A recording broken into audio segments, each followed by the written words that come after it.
আমরা আজকের আলোচনা করব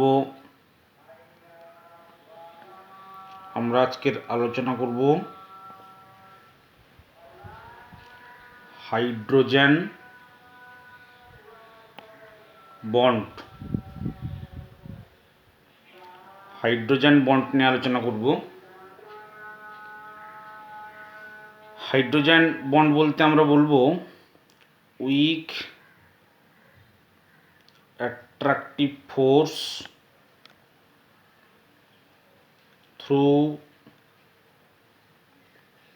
through the hydrogen atom. Hydrogen পরমাণুর মধ্য দিয়ে একটি অণু অপর একটি অণু বা আয়নের সাথে দুর্বল আকর্ষণ বলে আকৃষ্ট হবে। কীরকম? মনে করো H X, এখানে X হচ্ছে কি হাইড্রোজেন X এর সাথে কানেক্ট আছে। X বলতে উচ্চ তড়িৎ ঋণাত্মক মৌল, যেমন কি হতে পারে ফ্লোরিন, অক্সিজেন, নাইট্রোজেন। যেখানে নাইট্রোজেনের তড়িৎ ঋণাত্মকতা 3, অক্সিজেনের 3.5 অ্যান্ড এটা 4। তাহলে হাইড্রোজেন যখন উচ্চ তড়িৎ ঋণাত্মক মৌলের সাথে যুক্ত আছে, স্বভাবতই এই বন্ধন ইলেকট্রন জোড় এক্সের দিকেই আসবে। তাহলে এটা হলো ডেল্টা মাইনাস, তাহলে এক্স কী হয়ে যাবে ডেল্টা প্লাস। তাহলে আরেকটি HX অণু, সেক্ষেত্রেও দেখব কি এক্সটা ডেল্টা মাইনাস, এটা ডেল্টা প্লাস। তাহলে এখন কি দেখছি যে এই হাইড্রোজেন অ্যাটমের সাথে অপর অণুর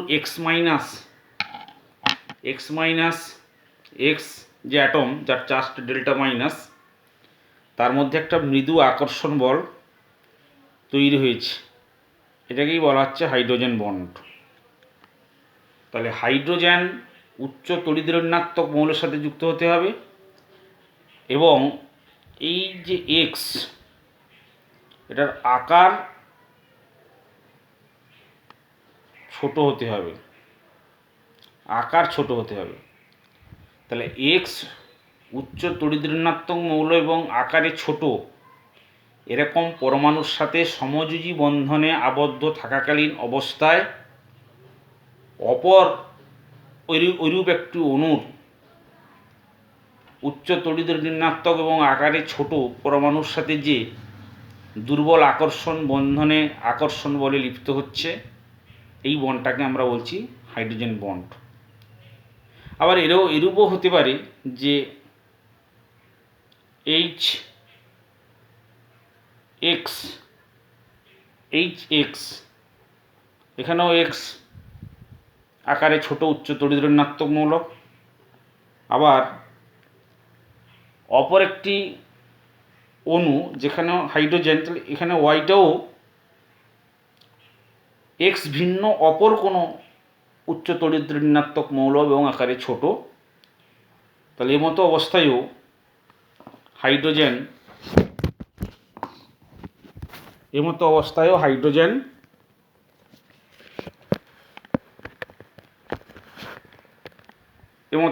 হাইড্রোজেনও এর সাথে বন্ধন করতে পারে। তাহলে কি দাঁড়ালো যে এটাও হাইড্রোজেন বন্ধন। অর্থাৎ এখানে XY উচ্চ তড়িৎ ঋণাত্মক এবং আকারে ছোট কিন্তু ভিন্ন পরমাণু, মানে এটা যদি ফ্লোরিন হয় এটা অক্সিজেনও হতে পারে। তো এটা হচ্ছে হাইড্রোজেন বন্ধনের ডেফিনেশান। তাহলে হাইড্রোজেন বন্ধন যে গঠিত হবে তার শর্ত কি? তার শর্ত হচ্ছে প্রথমত হাইড্রোজেন যে অ্যাটমটার সাথে যুক্ত রয়েছে তাকে উচ্চ তড়িৎ ঋণাত্মক হতে হবে। নাম্বার 2, এক্সটার আকার ক্ষুদ্র হতে হবে। নাম্বার 3, এই যে এইচএক্স এখানে এই যে অপর অণুর যে পরমাণুর সাথে হাইড্রোজেন বন্ধন করছে তাতে কি থাকতে হবে? নিঃসঙ্গ ইলেকট্রন জোড় থাকতে হবে, এলপি থাকতে হবে, নিঃসঙ্গ ইলেকট্রন জোড় থাকতে হবে, তবেই সে হাইড্রোজেন বন্ধন করতে পারবে। তাহলে এগুলো যে হাইড্রোজেন বন্ধনের প্রকারভেদ। এখন এখানে একটা কোশ্চেন হচ্ছে যে হাইড্রোজেনের সাথে ফ্লোরিন যুক্ত আছে, কি হাইড্রোজেনের সাথে ফ্লোরিন যুক্ত আছে, আবার একটা এইচএফ, তাহলে এখানে হাইড্রোজেন এবং ফ্লোরিন হাইড্রোজেন বন্ধন করছে। কিন্তু এইচের সাথে এইচসিএল, আবার একটা এইচসিএল নিলাম, তাহলে এইখানে দেখা যাচ্ছে হাইড্রোজেন এবং ক্লোরিন এদের মধ্যে কোনো হাইড্রোজেন বন্ধন হচ্ছে না। কেন না? তার কারণটা হচ্ছে এখানে ক্লোরিনের তড়িৎ ঋণাত্মকতা হাই, ইলেকট্রোনেগেটিভিটি উচ্চমানের, কিন্তু ক্লোরিনের আকার বড় হলে কিন্তু হবে না। ক্লোরিনের আকার এই ফ্লুরিন বা অক্সিজেন, নাইট্রোজেন এদের তুলনায় অনেক বড়, তাই এদের মধ্যে কোনো হাইড্রোজেন বন্ধন হবে না। এবার আসছি যে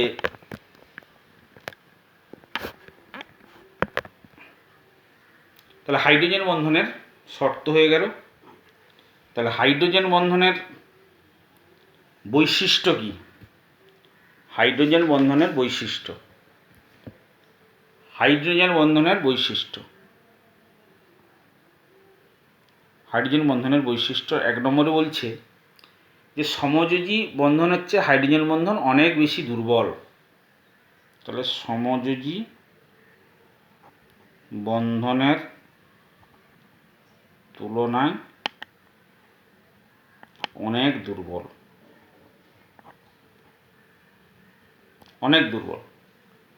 তারপরে বলছে যে হাইড্রোজেন যে পরমাণুর সাথে যুক্ত থেকে হাইড্রোজেন বন্ধন গঠন করবে তার তড়িৎ ঋণাত্মকতা যত বেশি হবে, মানে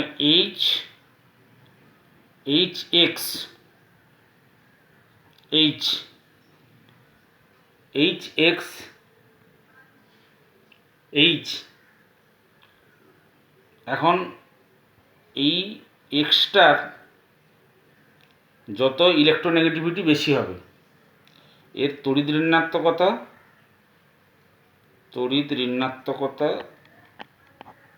যত বেশি হবে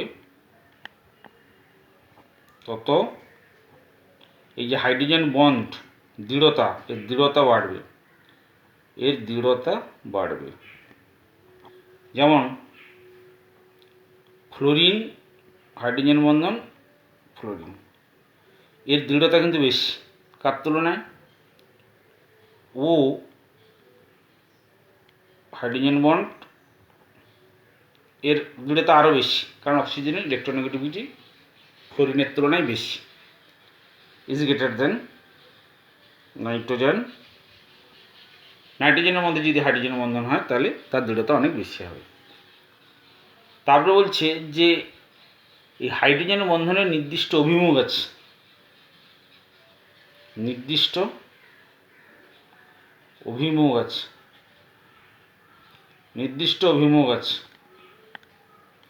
নাম্বার 4 বলছে কি, যে এই যে হাইড্রোজেন বন্ধন এটা একটা সরল রৈখিক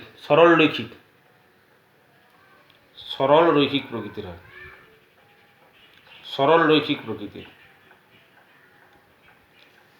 রৈখিক প্রকৃতির বলতে এই যে এক্স হাইড্রোজেন বন্ড এটা লিনিয়ার, কারণ এটা হলে কি হবে, এদের যে ইলেকট্রন পেয়ারগুলোর সাথে কি হবে, হাইড্রোজেনের যে ইলেকট্রন মানে এই যে ইলেকট্রন পেয়ারগুলোর মধ্যে বিকর্ষণ সর্বদা মিনিমাম হবে।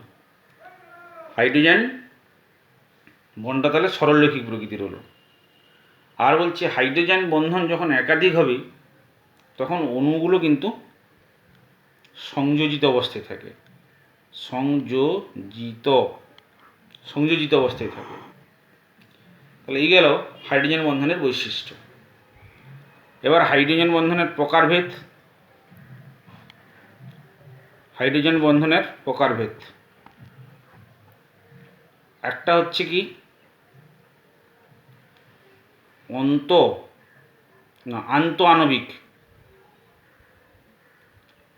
আণবিক হাইড্রোজেন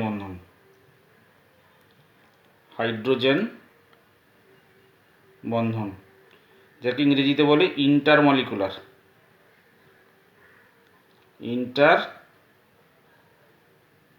হাইড্রোজেন বন্ড।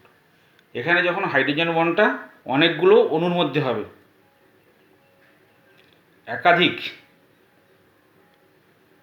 একাধিক অণুর মধ্যে হাইড্রোজেন বন্ধন, একাধিক অণুর মধ্যে হাইড্রোজেন বন্ড হবে, সেটাকে বলবো আন্তঃআণবিক। যেমন HF hydrogen bond HF hydrogen bond HF, তাহলে এগুলো কি একাধিক অণুর মধ্যে হাইড্রোজেন বন্ধন হচ্ছে, এটাকে আমরা বলছি একাধিক অণুর মধ্যে হাইড্রোজেন বন্ড হচ্ছে, সেই জন্য এটাগুলো হচ্ছে আন্তঃআণবিক হাইড্রোজেন বন্ধন। একই রকমভাবে জল অণুর মধ্যে যে হাইড্রোজেন বন্ধন সেটা আন্তঃআণবিক হাইড্রোজেন বন্ধন। আবার অ্যামোনিয়া অণুর মধ্যে যে হাইড্রোজেন বন্ধন সেগুলো আন্তঃআণবিক হাইড্রোজেন বন্ধন, একাধিক অণুর মধ্যে। আরেকটাকে বলা হচ্ছে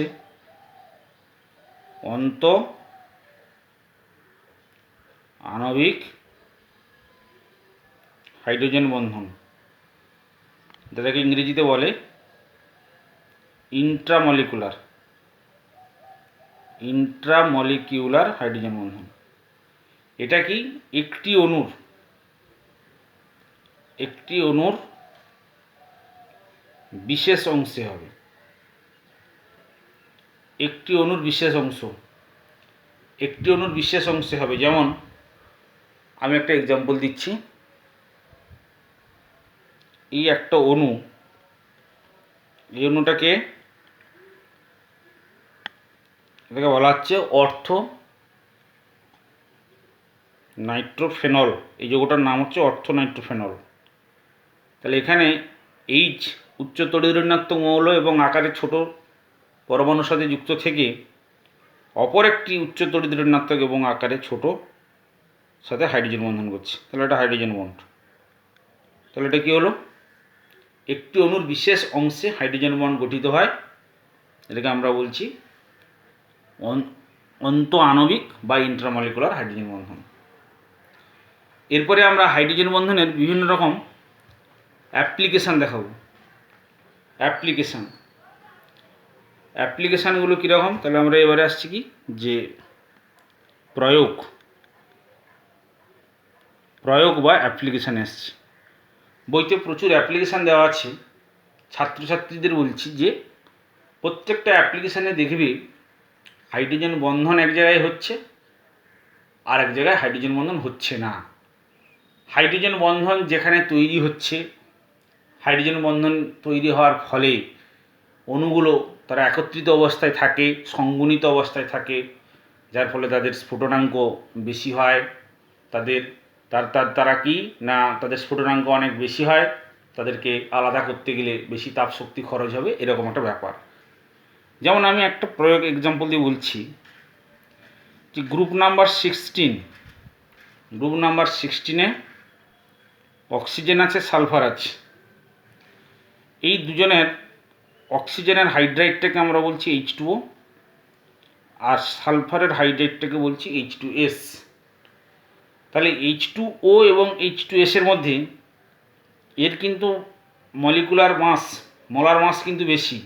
এর মোলার মাস হচ্ছে 34-36, আর এর মোলার মাস হচ্ছে 18। তাহলে H2Sটাই, অথচ দেখা যাচ্ছে H2S এর তুলনায় H2Oটা আবার তরল হয়ে যাচ্ছে, কিন্তু H2Sটা গ্যাস হচ্ছে। কেন? এর কারণ কি আমরা দেখব। যে ওয়াটার অণুর মধ্যে আমরা দেখছি কি যে হাইড্রোজেন বন্ধন হচ্ছে। কারণ কি? ওয়াটার অণুর মধ্যে হাইড্রোজেন উচ্চ তড়িৎ ঋণাত্মক মৌলের সাথে যুক্ত আছে, আকারে ছোট থেকে অপর জলের অণুর অক্সিজেনের সাথে হাইড্রোজেন বন্ধনে যুক্ত হচ্ছে। কিন্তু এখানে সালফার, তার তড়িৎ ঋণাত্মকতা অত্যন্ত কম, তার তড়িৎ ঋণাত্মকতা অত্যন্ত কম হওয়ার ফলে এই সালফার H2S এর মধ্যে কিন্তু কোনো হাইড্রোজেন বন্ধন হচ্ছে না। তার তড়িৎ ঋণাত্মকতাও কম এবং আকারে সালফার অনেক বড়, যার ফলে এর মধ্যে কিন্তু হাইড্রোজেন বন্ধন হচ্ছে না। তাহলে জলের অণুর মধ্যে হাইড্রোজেন বন্ধন হওয়ায় অনেকগুলো জলের অণুর একসাথে সংযোজিত অবস্থায় বা সংগঠিত অবস্থায় থাকছে, যার ফলে কী হচ্ছে যে সেখানে H2Oর যে কার্যকরী আণবিক ভর সেটা কিন্তু মানে H2Oটা তখন কিন্তু H2O হোলেন অবস্থায় রয়েছে। অনেকগুলো জলের অণু একত্রিত অবস্থায় থাকে, যার ফলে জল কিন্তু স্বাভাবিক উষ্ণতায় বা সাধারণ উষ্ণতায় তরল হয়, কিন্তু H2S গ্যাস হয়। এরকম প্রচুর প্রয়োগ বইতে 21খানা অ্যাপ্লিকেশান দেওয়া আছে, তোমরা পড়বে ভালো করে, খেয়াল করবে যে কোন ক্ষেত্রে হাইড্রোজেন বন্ধন হচ্ছে। কোথায় হাইড্রোজেন বন্ধন হবে না, যেখানে হাইড্রোজেন বন্ধনের শর্ত পূরণ হবে সেখানেই হাইড্রোজেন বন্ধন হবে, এবং হাইড্রোজেন বন্ধনের কারণে একটা ঘটনা ঘটছে, আর না থাকার ফলে আরেকটা ঘটনা ঘটছে। বইতে সুন্দর করে দেওয়া আছে, তোমরা এগুলোকে সুন্দর করে পড়ে আমি যে প্রয়োগ বা কোশ্চেনগুলো দেব সেগুলোর উত্তর সুন্দর করে গ্রুপে পোস্ট করবে।